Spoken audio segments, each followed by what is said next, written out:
All right, Nicola, we'll try one without glasses. I just feel like I might need different makeup, but I'm going to defer to you on that one. All right, let's talk about business cards. I have stacks of cards and more stacks of cards whenever I go to networking events. So here's what we're going to do. We're going to talk about whether or not you should have a business card, yes. Two, what should be on your card, how to manage cards, and a few other tips. So first of all, yes, you should have business cards. I actually have several business cards. I have my, if you will, regular business card, which has networking hints and tips and things like that that are useful to people. I will put samples of this below in the other information below in the class. I also love dogs, so I have a dog walking card because I love walking dogs. So I would encourage you to have a business card and maybe a card for anything else in your life. What do I mean by that? If you're an attorney, that's your business card. If you're coach of your kids' soccer team, maybe you're going to want to have a card just for that. I know one parent who actually has a card saying Joe's dad with a picture of him with his son. So that when he hands it to parents, they're not thinking, why am I getting a card for a lawyer? Oh, this is the guy who coaches my kid's soccer game.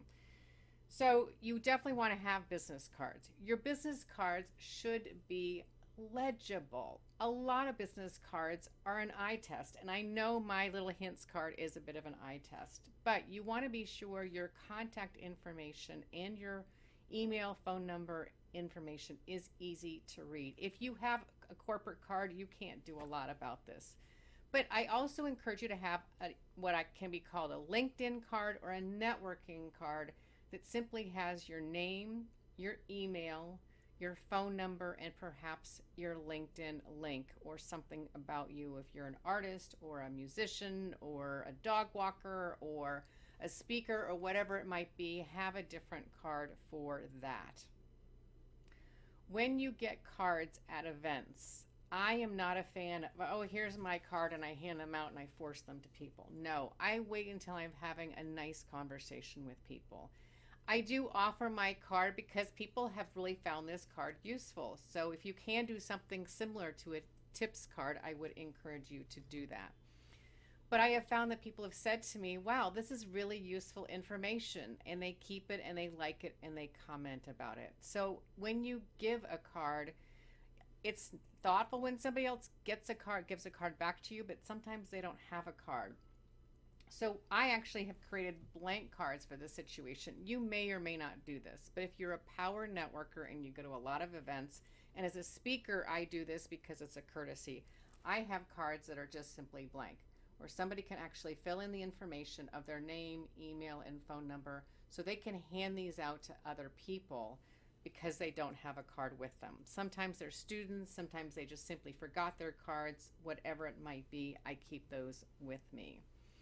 When I get a card, I actually like to comment about it or I ask a question about it. I notice the address, I notice the name of the company. I try and notice something about the card. I put the card you give me into my left pocket because my cards are in the right pocket so I don't get the cards confused. Otherwise, I feel like I get nervous when I'm like, oh, wait a minute, I didn't mean to give you your card. And then it's like all of a sudden you get distracted. So business cards should be a benefit for you, an asset for you, and not a distraction. Be sure the font is large enough and legible enough for other people to read. And ideally, it has something useful information on it so they will think about you and remember you. A question I'm often asked is, should I have photographs on my card?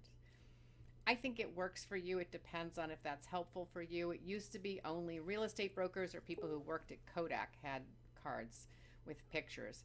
Instead, I would just do what works for you and then, test it out. One of the nice things about cards these days is they're not particularly expensive. So you can go to Staples, Vistaprint, a place like that and get cards and give it a test. All right. I hope that's helpful.